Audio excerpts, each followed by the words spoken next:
صفوان ابن عسال رضی اللہ تعالیٰ عنہ سے روایت، کان رسول اللہ صلی اللہ علیہ وسلم یأمرنا اذا کننا سفرا اللہ ننزع خفافنا ثلاثة ایام ولیالہن الا من جنابت ولیکن من غائب صلی اللہ علیہ وسلم جب ہم سفر میں ہوتے تھے تو ہمیں حکم دیتے تھے کہ ہم اپنے موزوں کو 3 دن اور 3 رات تک نہ نکالیں،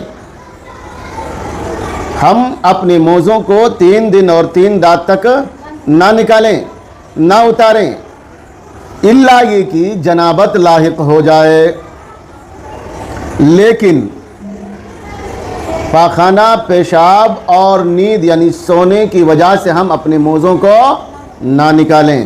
اس حدیث سے معلوم ہوا کہ دوران سفر موزوں پر مسح کرنا جائز ہے۔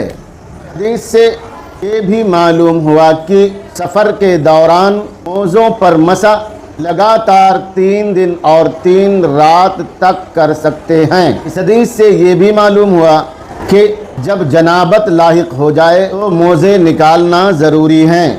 نمبر 4، پیشاب، پاخانہ سونے کی وجہ سے نکالنا ضروری نہیں ہے۔ نمبر 5، اس حدیث کے مطابق مسافر اپنے موزوں پر لگاتار 3 دن اور 3 رات تک مسح کر سکتا ہے، اور دوسری حدیث کے مطابق 1 رات اور 1 دن مسح کر سکتا ہے۔